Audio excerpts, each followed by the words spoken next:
Hey guys, show time रो ए fresh episode रे आपन मानकु स्वागत। गपटीर ना हेउछि मातृभक्त हनुमान।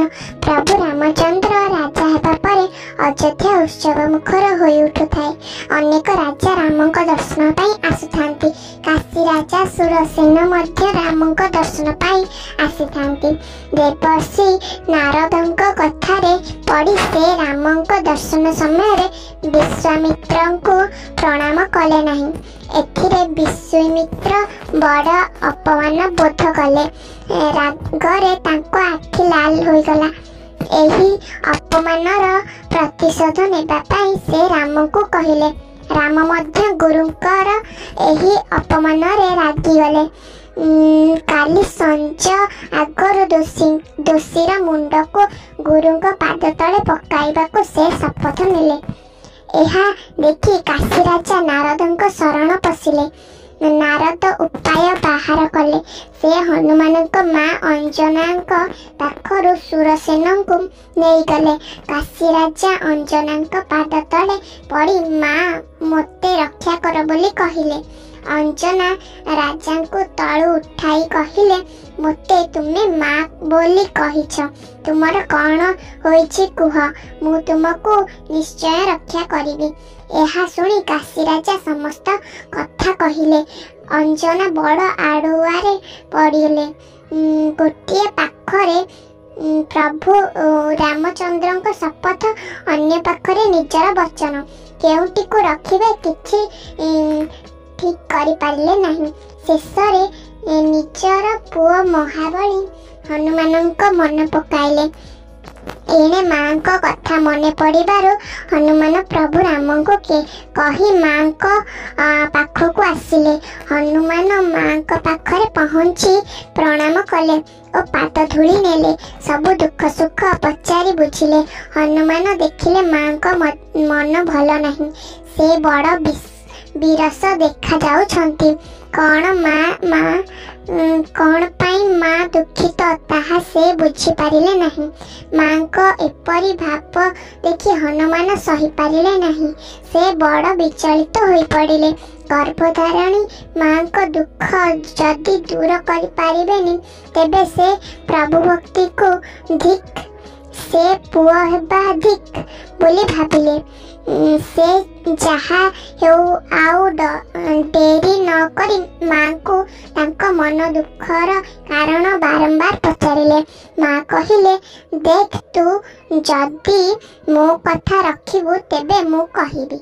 हनुमान कहिले, माँ तुमे एक कथा कहूछ, मु तुम पुओ होई एतिकी काम करि पारिबी नहीं।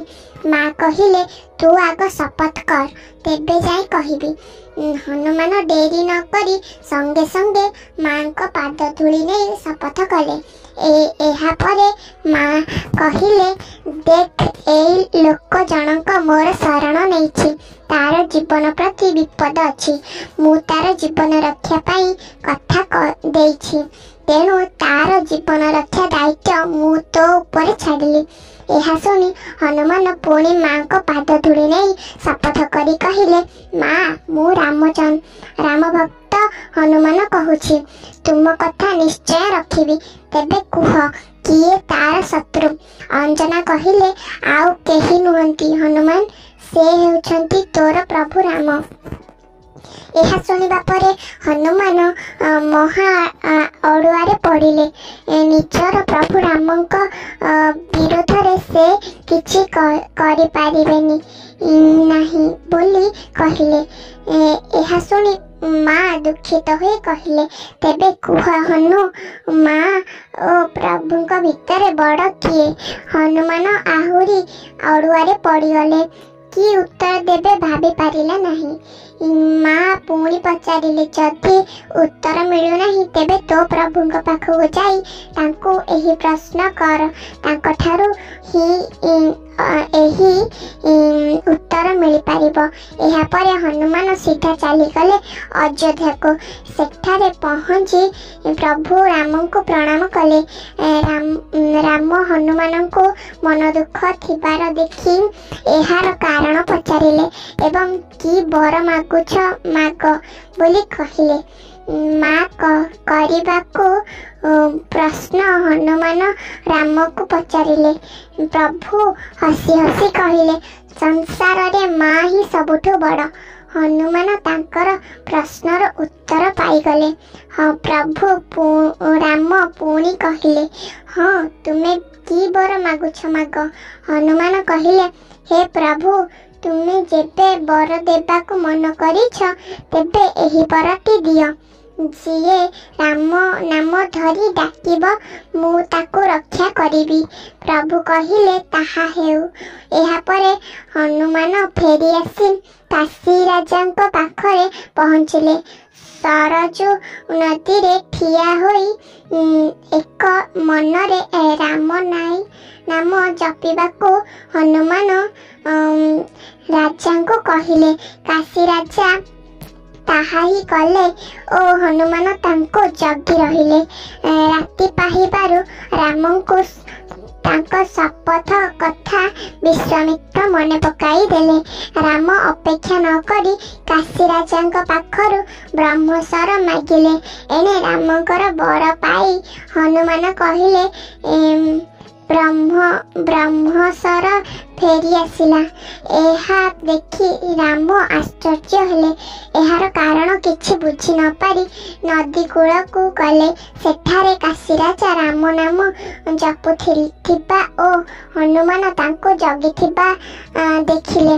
एहा परे से कहिले, हनुमान शेषरे तुमे मो विरोध रे ठिया हेलो। हनुमान कहिले, ना प्रभु ना सेमिति नुहे, मु केवल आपणक भक्त को रक्षा करुछि। राम कौन करिबे किछि बुझी पारिले नाही।